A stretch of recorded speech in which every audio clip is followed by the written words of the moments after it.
away we go. Welcome to the pickup meeting, the meeting you actually want to be in, and no one had to find a conference room. How about that, Brody? It's pretty good. Yeah, if I didn't stumble through it, gosh, I kind of blew it. You did kind of blow it. I know. I got real excited. We're recording on a Monday. I know you're listening, audience, on a Wednesday because that's when these episodes come out, but it's a Monday.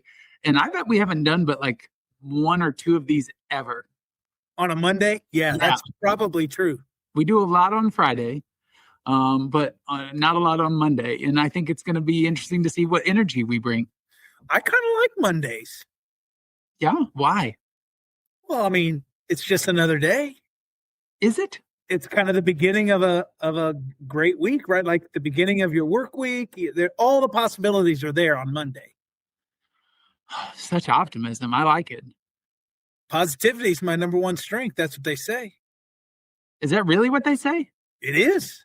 My strengths quest or Clifton strengths, whatever that is, positivity is number one. Did you lie to it? I didn't lie to it. Is yours? Mine is not positivity. I know that.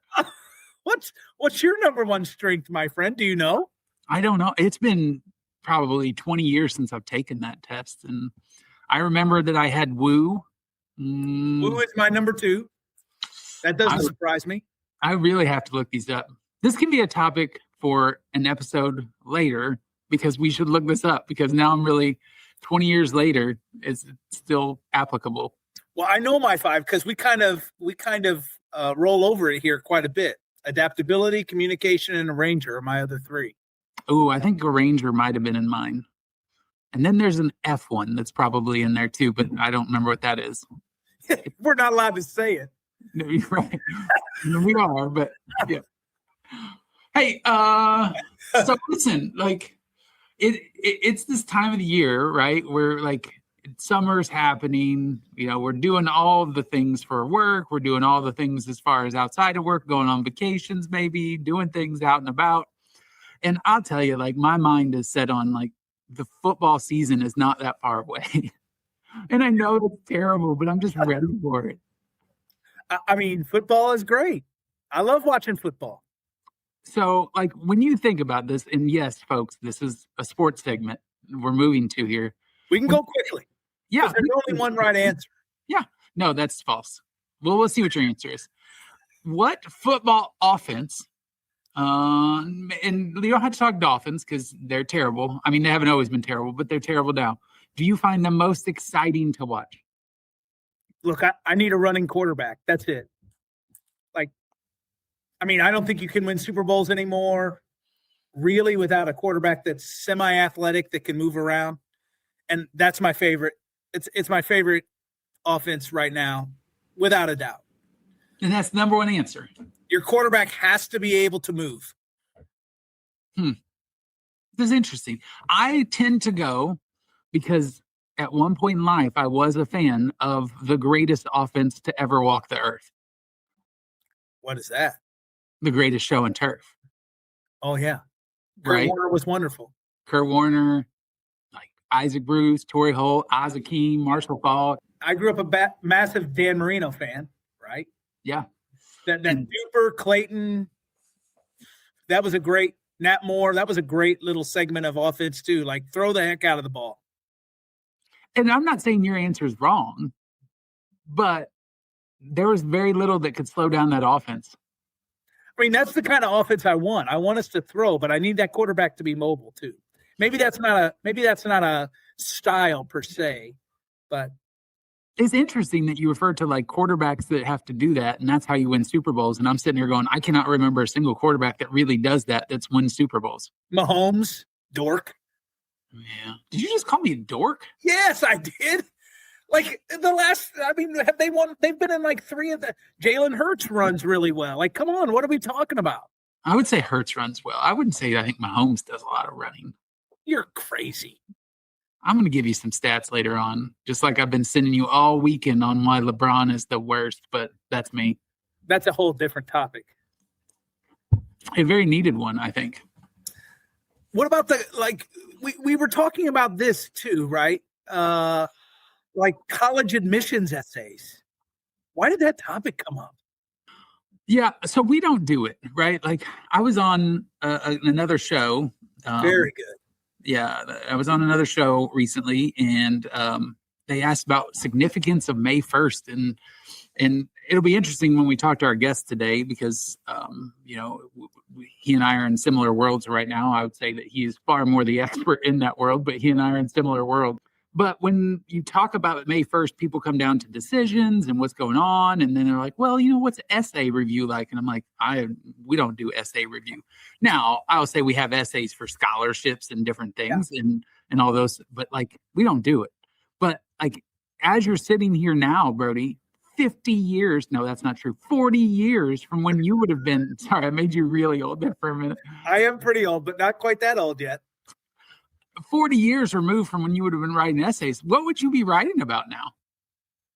I thought about this, and I would say I'd either have to write about the impact of music or the impact of running in my life, right? Like running has been something that's been in my life pretty much since I was in high school, right as I was training for my last couple of years as a soccer player.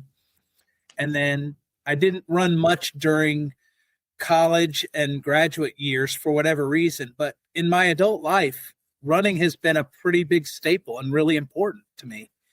It's every day. It's kind of a constant, and it's just meant, good fitness. But music's been really great to me too. Like music never disappoints. Sports can disappoint. Good music never disappoints. And so I think I'd write about something like that. How about you? What would you write about?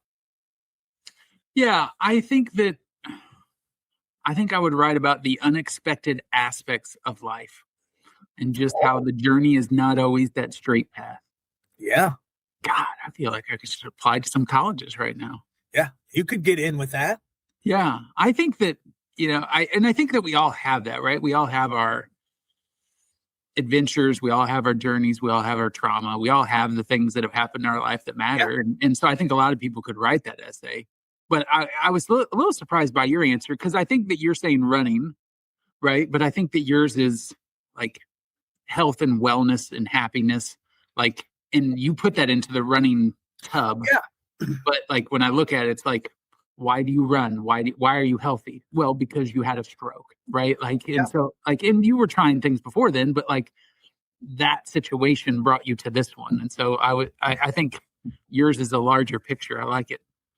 Well, I mean, life is pretty interesting. I could write about, the 3 years my dad spent in the nursing home right after COVID. That was pretty impactful in my life and informed me on a lot of things. I could write about, I don't know, raising those 2 kids of mine that are doing pretty good.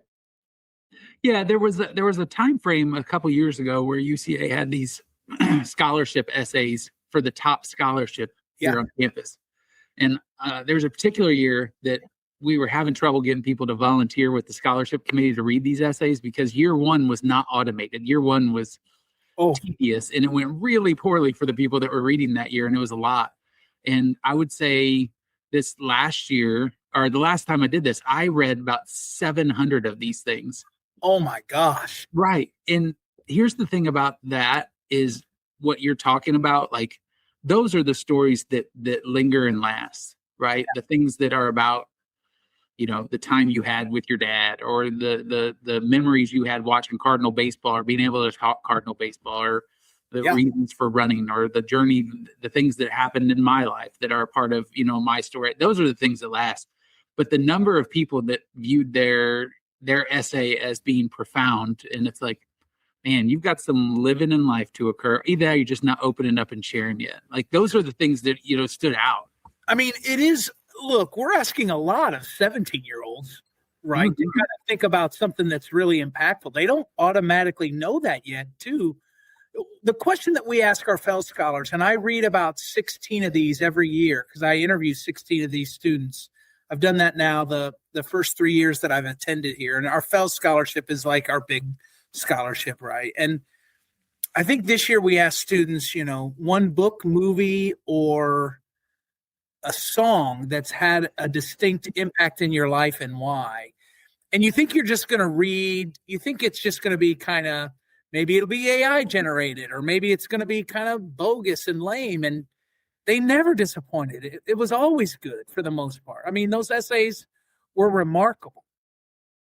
And I'm always so surprised, right? Like how they get to the song that they've picked or why they've picked a particular movie. But in almost every instance, there was such a good personal connection to the thing that they selected. I'm totally impressed every time I get in and a chance to read those. I feel like we need to do that question on a future episode. Yeah, it would be great. I like it. That's it. Enrollment folks that listen to the show, send in your questions that you use for scholarships, and we'll turn them into a segment in which we banter around and see what we come up with. Yeah, the pickup meeting at gmail.com, right? Yeah, that's it. Hey, there you go. Nice transition. Nice transition. Hey, so let's go ahead. Let's bring on our guest today. Yeah. I'll say this is somebody I've been aware of for a while, but only been connected with for a little bit. And I will say, as we welcome Kent to the screen, I appreciate people that are willing to put their thinking out in public and not just keep it inside. And Kent is somebody that will put it out in public. He may be saying this is a bad thing. You're kind of shaking your head as we're talking about this. I think it's a good thing. Kent has done writing for Chronicle and Inside Higher Ed. And I think you were quoted in the Wall Street Journal. Is that correct? I think that's right. And this guy does it all. He's got opinions. He defends them. And his track record backs it up. And so I'm very excited to welcome Kent Barnds, Executive Vice President for Strategy and Innovation at Augustana College in Rock Island, Illinois, to our show. Welcome, Kent. Well, thanks. It's great to be with you. I noticed that you didn't mention my fiery writing on LinkedIn during the FAFSA fiasco. There I had some opinions. That's for sure. So. You did. I think that's where I probably got to know you first. And it was like, wow, he is not holding back on what a dumpster fire this whole situation is. Well, it's great to be with you guys. I'm really looking forward to the conversation. Yeah, saying the quiet things out loud. I like that, Ken. That's good. Yeah, you oversee enrollment management, admissions, financial aid, communications, and marketing. You lead the college's strategic planning efforts. You've been at Augustana a little over 20 years. And some significant institutional moments during that time. Record enrollments, a $40 million philanthropic commitment, a new strategic plan, and you served as acting president of the college in 2012, right? So we're talking to a former president, Kevin. You want to be a president, don't you? Well, if Kevin does want to be a president, I would encourage him to do so. My 3 months of playing president probably confirmed in my mind that I'm probably better at helping other people be great presidents than I would be at being a president myself. But it was great. It was really a unique opportunity. My boss at the time, Steve Balls, was taking a sabbatical. I talked to him twice during that period of time because he was in the Arctic Circle. Not my idea of where to go on a sabbatical. And he came back with these show and tell pictures of these ridiculous looking mosquito nets that they had to wear from, head to toe because the mosquitoes in the Arctic Circle are like the size of third graders. But it was a great experience to do that during that time period for sure. Wow. I don't even know what to say. Like, I feel like I'm going to spend the rest of my day Googling large mosquitoes in the Arctic Circle. Like, I didn't know that was a thing. Like, I didn't either. Yeah, during the summer months. I mean, that's when it's warmer there at that time, and they were very, very remote. And then when they did show and tell, Steve and Jane, his wife, when they came back, they had this enormous, mosquito netting things on. So that's not my idea of paradise. They loved it. Great adventure for them. Give me a beach. Yeah, me too, Ken. I'm with you. And I'm the only person here that doesn't ever want to be a president. So that's good. That's true. You do not. Although no, I don't. Some days you pretend that you are the president when you're so frustrated by all the decisions that other people made. 30 plus years in admissions and enrollment, Kent. That's a long time to do anything. What keeps you going? What keeps you interested in? And what does year 30 look like that year 3 didn't? Great question. Well, first of all, I really appreciated your discussion earlier and your discussion of student essays. I will say that still to this day, what excites me about this work is the potential impact that we have on students. I think of a student's journey to select a college or military service or vocational education post high school is such an important moment to be involved in, and to be able to do that, I consider it to be a great privilege. And when you see a student's, that spark in their eyes when they make a discovery that a place is going to be the place that they're going to call home for 4 years, it's an honor to be involved. So I'm still really energized by the work. In college, I studied political science, so I had kind of a different frame of this work. I always wanted to run campaigns on behalf of candidates, and I consider this work to be an extension of my study of political science. I've got to get 700 kids to elect this place every year, and it's a rush, and it requires lots of creative thinking and problem solving, and so it keeps me excited. What's the difference between 3 and 30, or when I first started, and 30 years? Oh man, the work is so different today than when I started on July 6th of 1992 at Elizabethtown College. I sometimes fondly recall the manila folders that kept the high school files. Yeah. There'd be handwritten directions to wherever the flagpole was, and the flagpole, which doors you were going to go in. So much has changed, but what hasn't changed is the students, and the fact that we get to in our work play a really important role in their development and decision making. I love that so much, and part of that's because, well, one, you saw Brody's celebration here of another political science person, but also I am a massive fan of political dramas, and anyone that gets into election seasons, right? Like I said, listen, the West Wing had really great seasons, but then like the election as it ended was 2 really great finishes that season. And I'm like, man, I should run campaigns. And now you've given me the perspective that I am, right? So you are, absolutely. We all are. I need to flip my mindset there, right? Like I just, all of a sudden now I'm doing what I dream of. Right? Yeah, I mean, you are. I mean, they call it polling. We call it research, right? They call it candidate profile. We call it branding. We're doing the same type of activity. We're going out there and introducing our candidate in high schools and college fairs and so on and so forth, and holding those events on our campuses. It's the same work. It really is. Gosh dang, I like that a lot, Kent. Yeah, it's great. I mean, Kevin, you and I have talked about the West Wing, and the problem I have now with watching the West Wing is it's pure fiction. It was fictional, but it's not the way politics works anymore. It's like this idealized version of politics, and we're just long far gone from that. I don't want to go any further. We'll stay away from that topic. Do you want to talk about politics, Freddie? Let's do that right now. No, let's stop. But we can't talk about taking risks, right? And Kent, you've been a pretty public thinker. Kevin kind of mentioned that early on, right? Chronicle, Inside Higher Ed, Wall Street Journal, LinkedIn, right? Most people in your role may stay internal, or they're not out there as often. What made you decide to put your thinking out there, and what's been the cost, or what has it given you over the years to kind of put yourself out there? What a great question. I really appreciate this question. I don't know that I can point to the inspiration for writing or engaging in the public discussion and debate. I do remember the very first piece that I had published in Inside Higher Ed was after I came to Augustana, and at the time, NCAA Division III was contemplating splitting into 2 divisions. So I think I had titled the piece similar to, what does Division IV look like?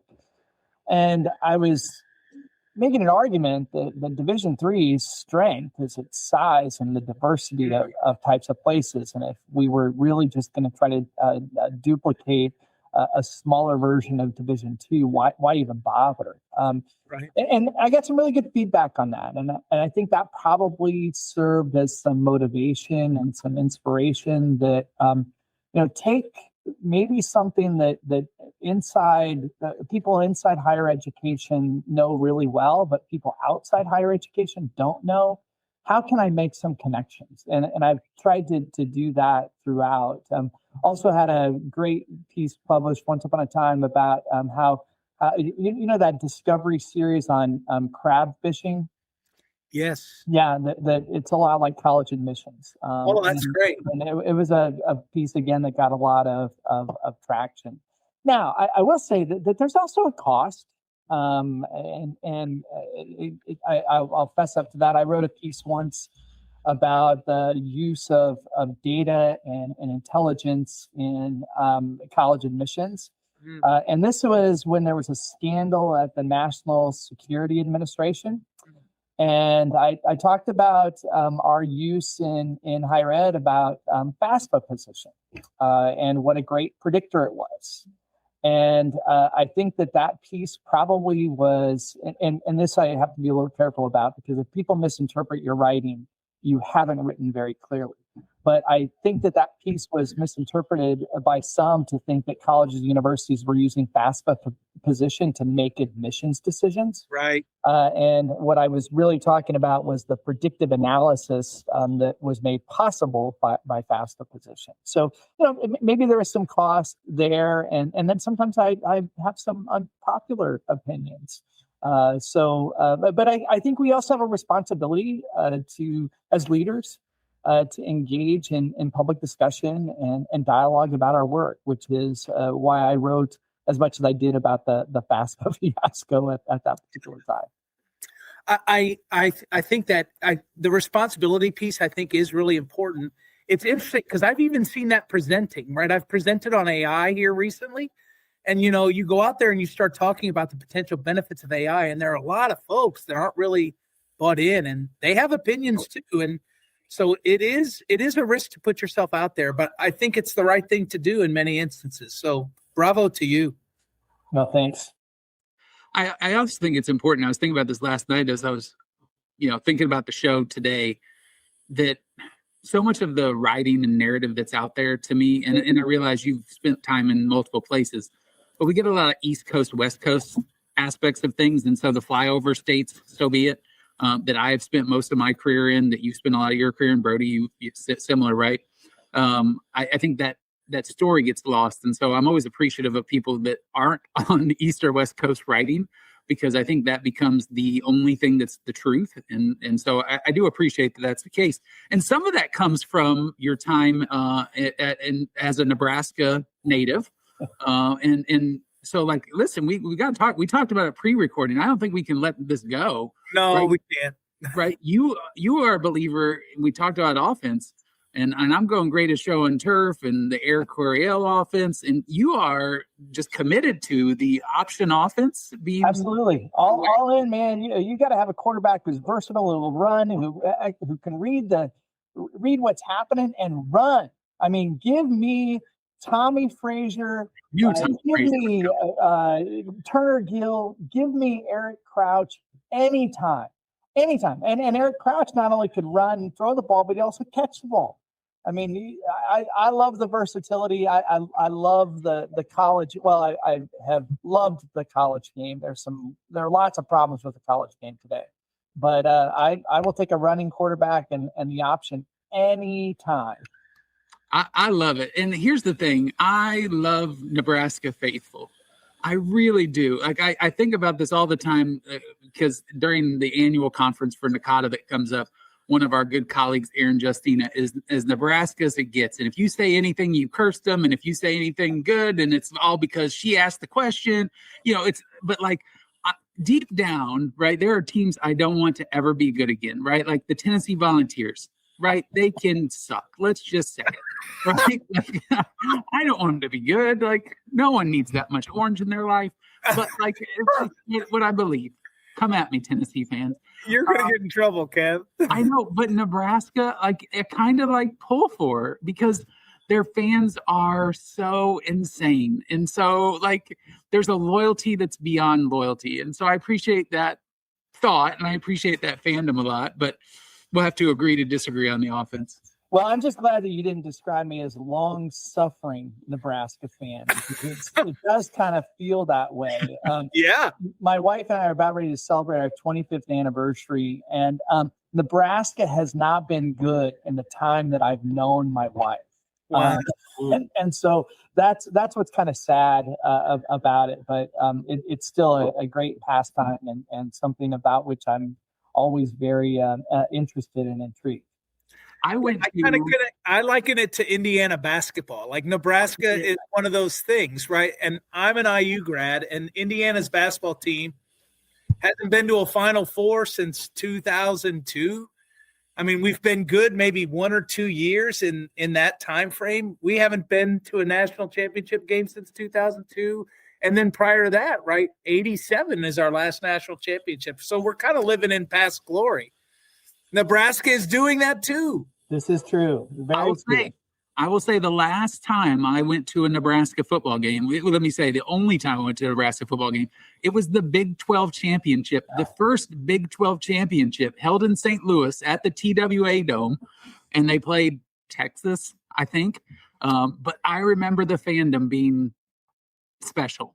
Yeah, they travel well. They're incredibly loyal. They're probably a little more. There probably more complaints today than there were 10 years ago. I think that the loyalty is a little bit strained, but I think that that's more common everywhere. And Nebraska is still going to sell out every single Saturday. So, growing up in Western Nebraska, it's at the time that I did, Nebraska football was it. I mean, it really was. And that just continued to be something that I've been interested in. My best friend from high school, we both grew up out in Western Nebraska. He's a season ticket holder. So I get out there and try to enjoy a game at least once or twice a season. And it's always amazing. I mean, I've been gone from Nebraska since the early 1990s. But I will undoubtedly run into a half a dozen people who I knew back then at a Cornhusker game, and it's like we never lost contact or touch at all. That's just kind of the way Nebraska is. So let's change gears. We'll get away from sports here for 1 second. Get back to some stuff that you really know a lot about. Let's talk a little bit about strategic planning. Right, you've led 2 major strategic plans at Augustana. And I think there's generally a cynicism in higher ed about strategic plans. The document gets launched, there's a rollout, and then it lives maybe kind of in a drawer or a closet, never to come out again. And so what separates a plan that actually changes things from one that doesn't? Yeah. What an outstanding question. So first and foremost, I like to try to differentiate between institutional strategy and a strategic plan. I think that those strategic plans which never get a full life are because they are a list of things that somebody or a bunch of stakeholders want to do, but they're not grounded in strategy. Strategy is really about what you want to do over the long term. And you have to be really clear in stating what that is.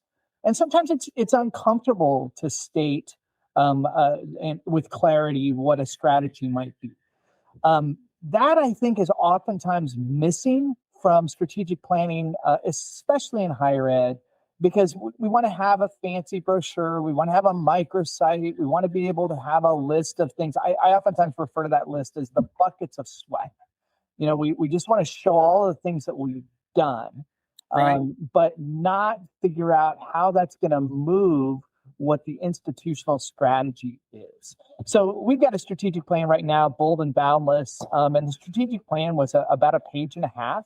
And it was because we explicitly named our strategy first and foremost, and then invited our community in to help us really develop the initiatives which will ultimately support the strategy. I mean, our strategy is 3 things: to maximize student potential, to double down on engaged learning, or what we refer to as engaged learning, And then three is to build partnership through community with the objective of improving our neighborhood. I mean, those are three very specific things that we want to do. There are hundreds, if not thousands, of things that we can do to support those three things. But we grounded it in research. We looked at what type of learning is sticky, and it's that engaged experiential learning. We grounded the whole idea of maximizing student potential in this idea of being a student-ready college rather than expecting college-ready students, recognizing that our students have changed and we have to change along with that. That's fantastic. And then we have our own institutional challenge and ambition to sort of change the trajectory of our neighborhood. And so, we've named the strategy, and the plan and plans have to be nimble and agile and fill in around that. And I think that's the ingredients to make a plan that will last. You've got to have that clear strategy. Yeah, what I love about that is everybody wants the final result, right? Like we start to think about general goal setting, but we know that it's all the little things that you do to kind of get there that really matter. So I think naming those three things and then building from that is exceptional. Yeah, it's rewarding. I think also having a sort of predictable framework on what a plan looks like, or what an objective looks like. And I read a book probably 10 years ago. It's actually an illustrated book, which probably says more about me, picture book, but it's I've got a strategy. No, you don't. And it's a really great book. And they have a framework that any sort of initiative should have a purpose, a plan, a series of actions, and a measurable outcome. And my team members probably hate me because anytime they come to me with an idea, I say, okay, here's the framework, put this together, because it creates a discipline about how we go about our work. And it also signals, well, here are the four elements that I'm going to evaluate as to whether or not this is something that strategically makes sense for us, and whether or not there's going to be a time frame within which we can measure it. Because sometimes we just do stuff. Yeah. And just doing stuff, it's additive when it comes to cost, not only financially, but also psychic energy and investment. And so I like to introduce really early on that here's a framework I'd like you to follow, and it'll help us both in decision making. You've at Augustana, and I'm going to get some of the numbers wrong, and you're a numbers person, so you're going to tell me where I get them wrong. In your time, you've expanded your applicant pool by more than 70%. Multicultural enrollment's up 250%. Out of state's up 46%. And I think some of that's probably international, and you could probably tell me the numbers. But to me, those aren't marketing wins. Those are structural changes. What drove that success, and what did you have to change inside the institution? Not just the marketing, but what did you have to change to find that success? Yeah, well, let's start with the whole idea of demand and building demand. One, you have to believe that the place is worthy of capturing more attention than it was when I got here. I mean, the applicant pool when I got here was just under 3,000 applications. For a place that has national or at least extra regional ambitions, we had to begin to think really differently about who we could attract, what the programs were that we could get in front of students to attract. So part of it is convincing the organization that you're worth more, that you should be recognized by more. The other part is introducing some best practices into that mix. What does it take to build demand? Membership in the common application, using a marketed application, implementing all of those best practices. And then also being really targeted about where you're gonna go. So, our first real strategic initiative in building enrollment outside of the state of Illinois was looking to Colorado. And why did we choose Colorado? One, because there are very few colleges like Augustana in that state. Two, we have a direct flight from the Quad Cities International Airport to Denver. And three, we thought that we could pull student athletes. That bet proved to be pretty successful, and it allowed, you get a win, and then you can start to look at some other areas. So you build some infrastructure around some programs and make some investments, and it pays off. That's really where we saw our success with international student recruitment. We started about a dozen years ago. We were looking at the demographic cliff, and our trustees and leadership at the college said, how do we get to a market that nobody's in? And we chose the international market. I think right now people might be saying, well, was that very wise? Right. But a dozen-year investment has completely changed our campus, I think, for the better. I mean, 1 out of every 5 students at Augustana is an international global citizen right now. We've been able to maintain, if not grow modestly, our overall enrollment over this period of time since the pandemic. I think in large part because we replaced students who maybe were no longer available to us because of demography in the U.S. with international students. I just got back from Morocco and Spain. I have really tough international travel responsibilities. God, that sounds terrible. Yeah, it is awful. But I could see what our efforts have built over time in regard to partners and agents, and really faithful alumni. So it's not trying to do all the things, but trying to do some things really, really well. The other thing I would say is, I've made some mistakes. I mean, we had a regional rep in California. It didn't pay off. I had to pull the plug on that. And I think also getting into a framework by which you look at a horizon of time where you're going to invest the time and the effort, but also you're willing to pull the plug if it's not paying off. And I think that's something we're not always very good at. Look, we also don't really talk about this enough, but the internationalization of a campus has such an impact on student experience, and in my opinion, in real positive ways. And so I think that the risk is definitely worth it when you talk about what and how it benefits student experience as well. Absolutely. I mean, the global network that all of our students are able to develop because of the international student population here, but also I think the richness of the classroom discussion. Our students are being exposed to diversity here that I think is really, really meaningful. I also maintain, and I wish that there were more emphasis on this. I think our country, the United States, is a single greatest export to the world is American higher education. And I think it's more valuable than oil, more valuable than chips. And I just don't think we spend enough time on that and emphasizing how important that export to the world is. And I certainly think that's one of our responsibilities. So Augustana Possible, right? Meeting 100% of demonstrated financial need for high achieving students. That was a bold promise. Yeah. You did it. Walk us through what it took to build the case for that commitment internally and who had to believe in it before it could become real. Yeah.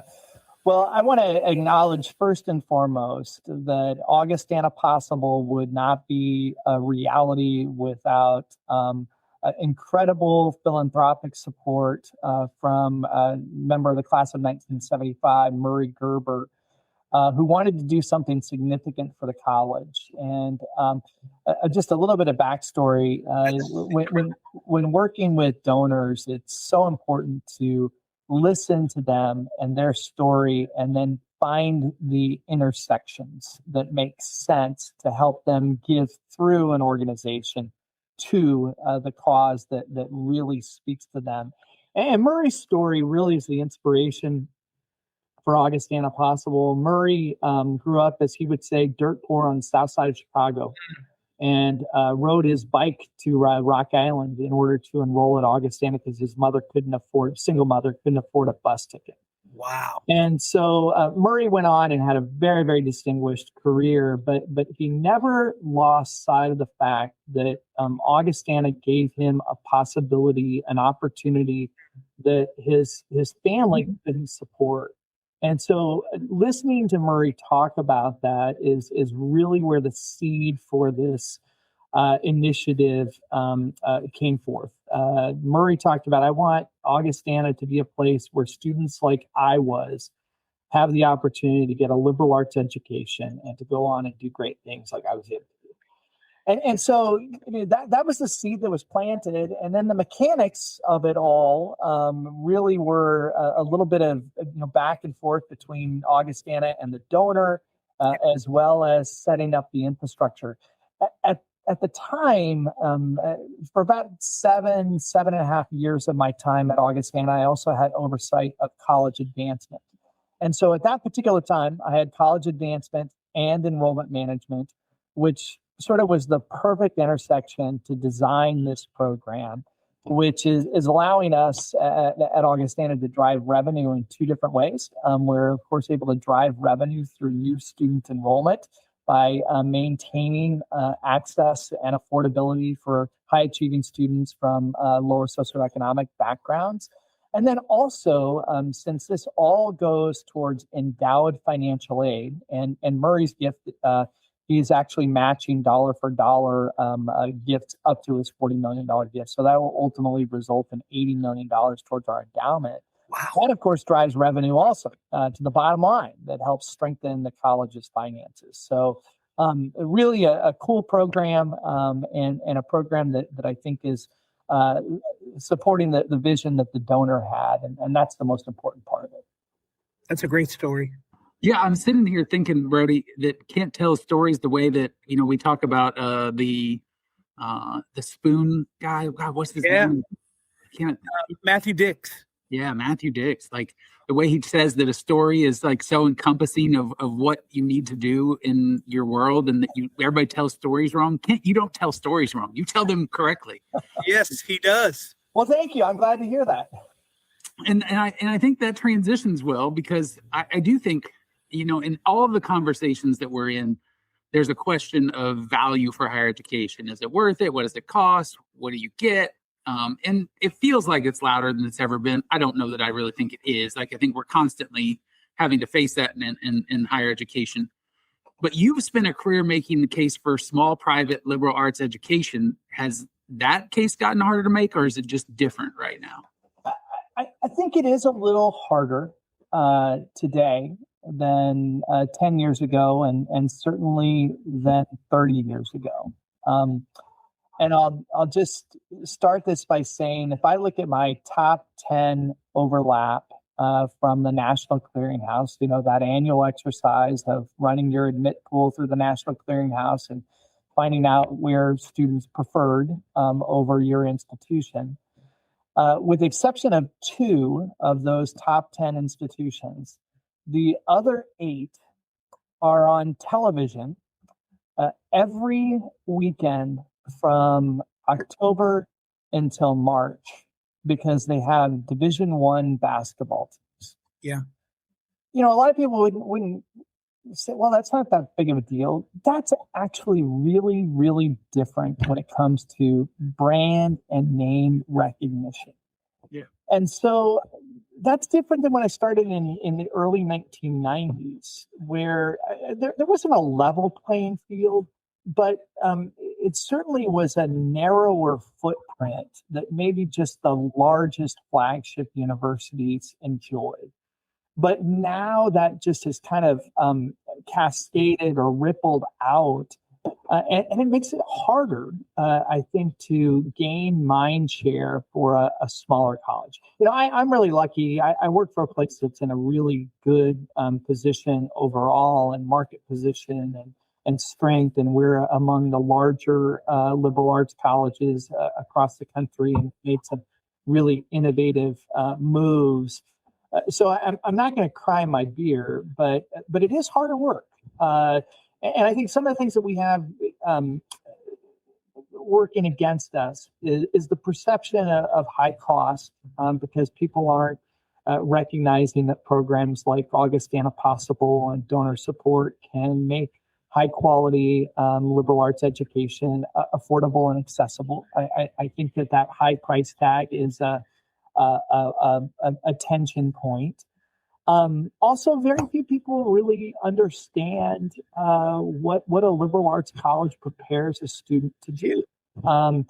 It's hard to find many 17 or 18-year-olds who say, I want to go to a liberal arts college. But it's really hard to find those 22 and 23-year-old graduates who don't have a deep affection, appreciation, and understanding for the impact of a liberal arts college.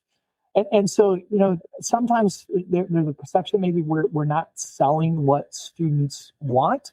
And that I think makes it challenging. And then the final thing I would say is, and I see this a little bit in my own kids. I've got 3 kids, college senior who graduates this Thursday from St. Louis University, a first-year student at Butler, and a sophomore in high school. And last thing I would say is that the advice about college going, college selection, what college should be like is so ubiquitous. It's so plentiful. And generally speaking, it's so wrong that it has really complicated our work. Again, I'm pretty fortunate in the position that I'm in, that we're in pretty good shape comparatively. But it's different than it was 30 years ago when I started. I think the other part of this, Kent, and you've touched on it a couple of your answers too, that for institutions, and I think institutions like yours, but it doesn't necessarily have to be private. Brody and I have this conversation about public education and administration, is keeping the right people in roles for longer than that typical time frame is massive. So whether it's been the people you worked for, you being at Augustana for the amount of time you have, where a lot of institutions like yours have had 5, 6, 10 people like you, is a massive get. I am so glad you mentioned that. I mean, we look at the average, and going back to Brody's question about strategic planning, right? When the average presidency is 3.5 years, how the hell can you do effective strategic planning? I mean, you can't, right? And then the average tenure for a provost is even less than that. And man, I look across at our counterparts, I mean, people who do enrollment work and just the churn. Now, there are some pretty significant exceptions to that churn, but that's at institutions that get it. They understand that having stable enrollment leadership, because our business is still a relationship business, it is critically important. I mean, it ought to be a strategic imperative. My old boss, Steve Balls, once said that he was at a session at the Council of Independent Colleges. They do this January, a boondoggle for college presidents. And he was at a session that was talking about enrollment management leadership. And the facilitator asked the question of these presidents, how many of you have hired an enrollment manager in the last year? And half of the hands went up in that office or in that room. And then they asked the question, how many of you think that you'll be hiring a new enrollment manager in the next year? And 3/4 of the hands went up in that audience. That's crazy. It is, but I think sometimes there is this sense that if we just change the person who is trying to lead an enrollment strategy, our fortunes are going to be better. I've had the opportunity to help shape academic programs, to help add athletic programs, to help think about co-curricular investments, all with the mind of how can this be done to help strengthen our enrollment profile. You can't do that if you don't have a long time investment in the culture and understand what can and cannot work. And we just see this churn, which is really troubling to me. I mean, all of the people who I grew up with in this business, who have gone to what I describe as the consulting class. I mean, I get it. I understand why, but it's a tremendous loss to our work, to our profession. And I'm always troubled to kind of see that. And some of that comes down to, right, this statement that I hear a lot. I think old colleague of mine, Scott Bellabradick, who was also in Illinois, he would say, listen, when enrollment's up everyone is successful. When enrollment's down, it's your fault. And that's the pressure that these positions face, because everybody celebrates the win. But when you're not succeeding, like, it's a lot of pressure, which is why people go to those consulting roles and do other things. Yeah, there is a lot of pressure. I've heard that one, Kevin and Brody, that right. If you bring in too many, everybody's mad because you've got to find more beds and more classes. You bring in too few, and everybody's mad because there's just not enough. And if you bring in the exact number, everybody's mad because they're not the right ones. You didn't hit whatever demography within was expected. So. You did such a great job of hitting the value question. We had lots of value questions, but I think, I love those three notions about how it's different. That really kind of set the frame. And so I want to talk a little bit about innovation now that you've kind of killed the value questions that we had with that one response. You were so good there. But you carry this title, a VP for strategy and innovation, right? Innovation in higher ed, we hear that phrase all the time, right? It gets abused constantly. What does it actually mean to you practically? Like, say, on a Monday morning when we're recording today, what does innovation look like at Augustana or in higher ed? Well, innovation is seldom groundbreaking. It is seldom sort of bleeding edge. I carry in my head a fairly simple definition that it's finding new combinations that add some new value.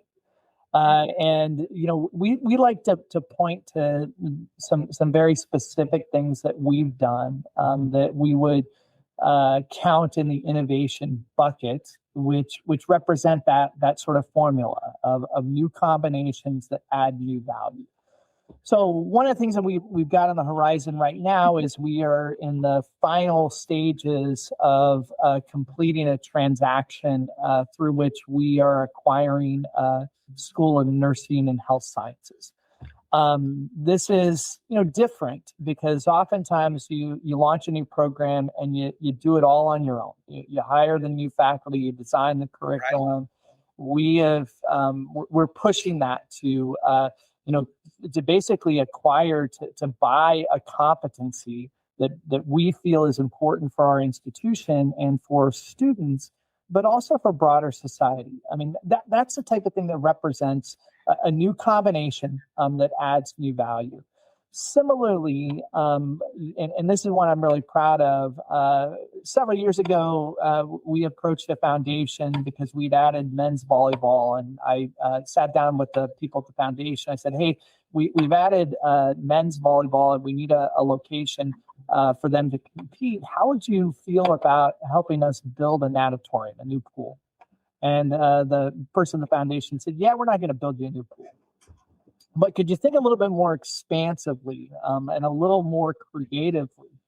And so we started to look at academic programs that could have a positive impact in the Quad Cities. And so programs like kinesiology, public health, a variety of others. And we came up with this really imaginative plan to create a new academic building that also, incidentally, had a pool and natatorium.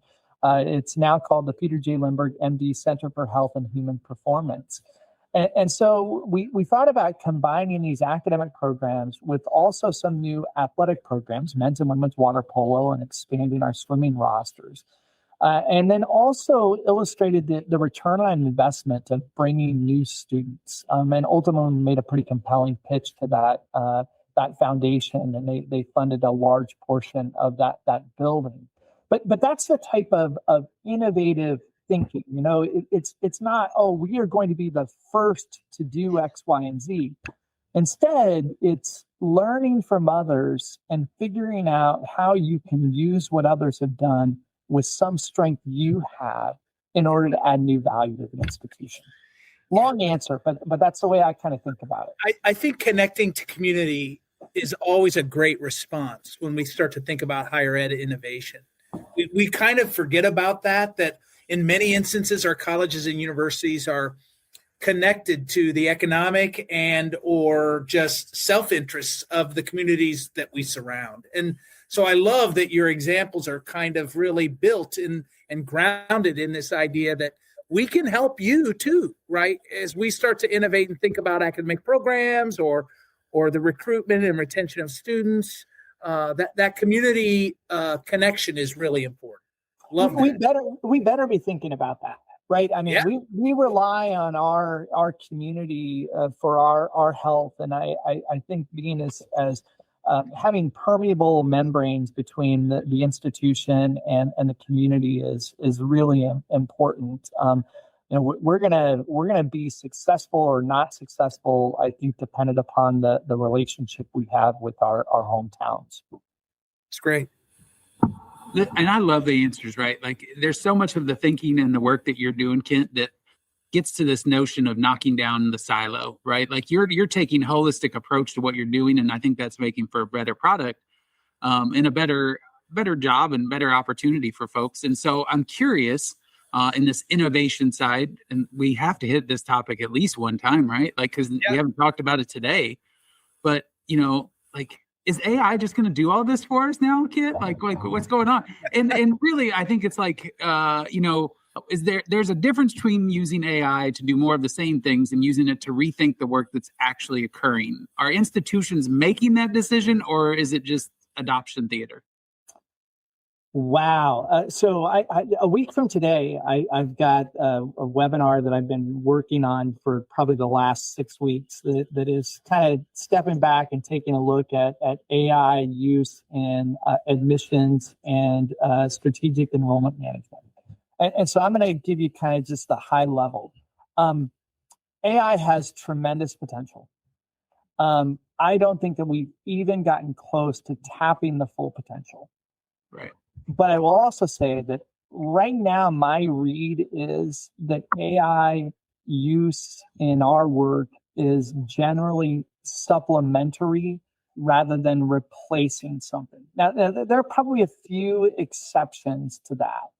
But I think that AI in many other areas is not only maybe adding to a performance outcome, but also is creating some efficiencies that lead to some type of savings or value.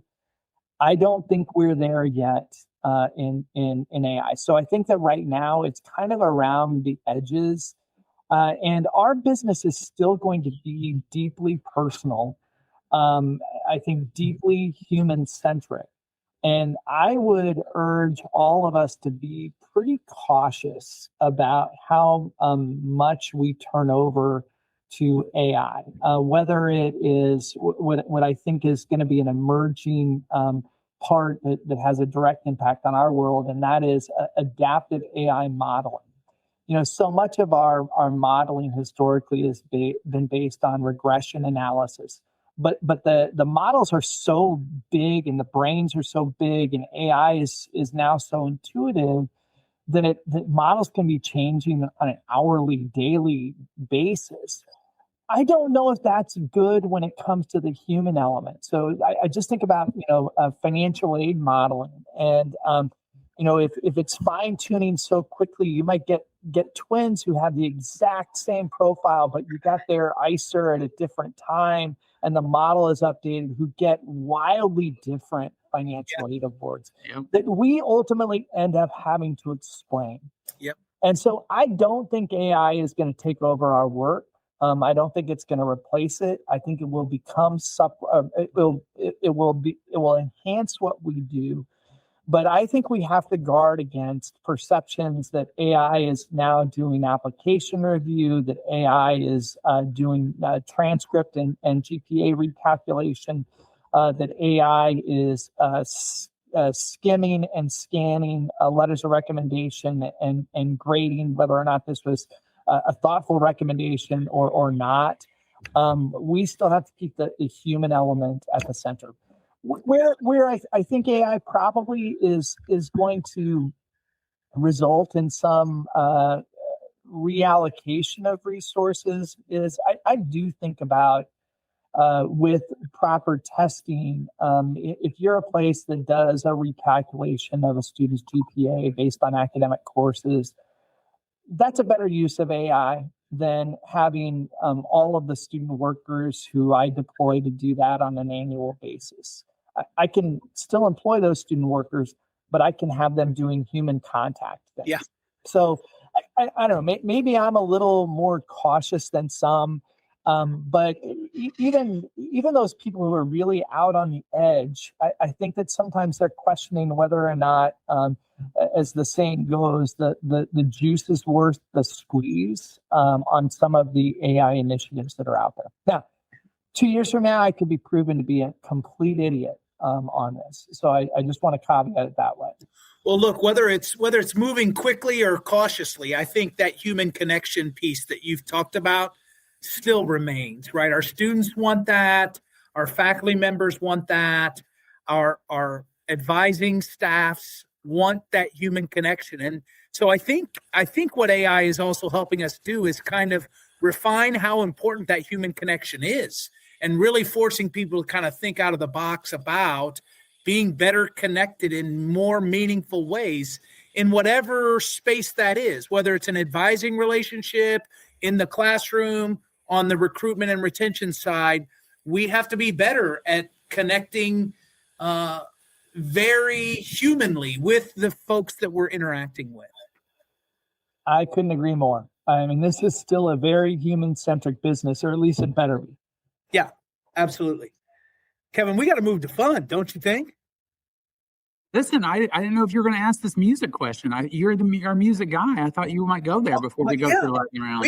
We can do it. All right. So jazz, Lyle Lovett, the Grateful Dead. Kevin's told me you're a big fan of all three, right? That's a very specific musical Venn diagram, right? Like, help us understand maybe the person that kind of lives at the center of that overlap.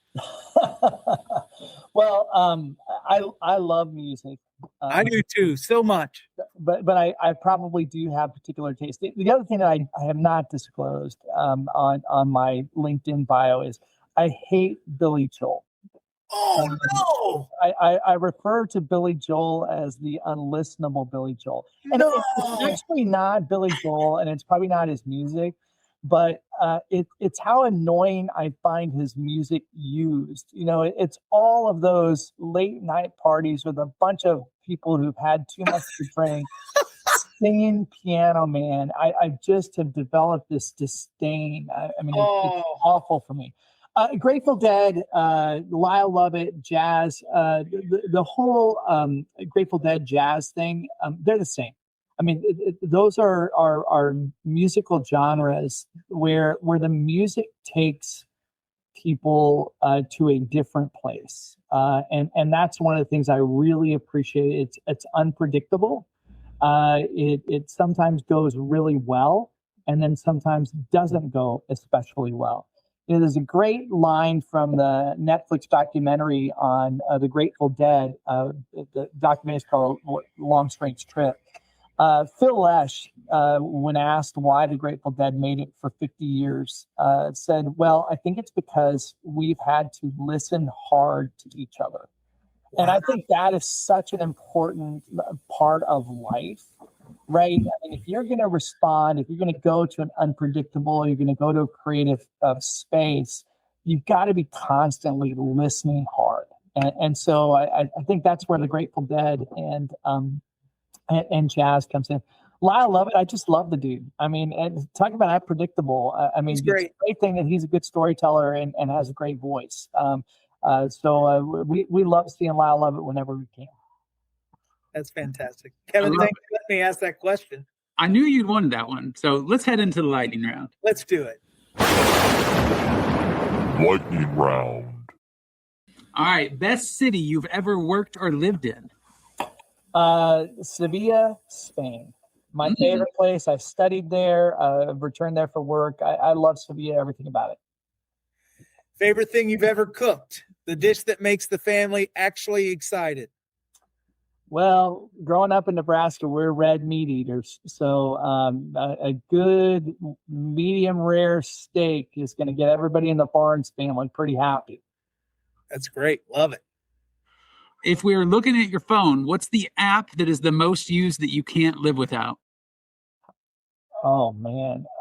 Well, I'm embarrassed to say this, but it's the Slate app. I mean, holy smokes! The Slate app has been getting burnt up. I can't tell you how many times I'm refreshing that 5-year comparative funnel report. So, Yeah, it's a lot. I know that pain. Oh, wow. Book you hand to people, professional or personal? I honestly, I mentioned that strategic planning book. I have given that to people who are superiors to me, as well as others. I just think that little helpful framework of purpose, plan, series of actions, and measurable goal, I think is really, really valuable for people. Yeah, I need that book. I got to make sure that happens. That's great. And maybe this is our wrap up here in the lightning round. What's still on your bucket list? Oh, you know what? I don't have a bucket list yet. I think one of the reasons why I don't is I want to make sure that Martha, Sophie, and Ben are well positioned to be able to enjoy life and a career that is rewarding to them. So I'm really focused on. We've got 2 in college now, 1 on the horizon, and then maybe once we get that taken care of, I can begin to think about a bucket list. That's a solid answer. I appreciate that, Ken. Well, Ken, thanks so much for joining us today. God, you were great. Well, this was awesome. I've listened to to the pickup meeting several times, and your guests are always great. In large part because you guys are great hosts. So this was really fun for me. Thank you. Right. Thank you so much. We appreciate that so much. Great having you on. Hey, have a great day. Thanks so much. Bye, Ken. Amazing. Right. Like, here's the thing, folks. We went an hour and 5 or 6 minutes here, and I think we probably had 10 more questions we wanted to ask. Like, there was so much. And you and I talk about this a lot. Storytelling and talking about your purpose and being able to articulate those things and looking at it in a holistic way is at such a minimal aspect on many of our campuses. And so when you get to interact with somebody like Kent, who sees that picture and can do those things, you just kind of left saying, hey, I want to go work for this guy. I'm ready to go to Augustana right now. Like, let's go.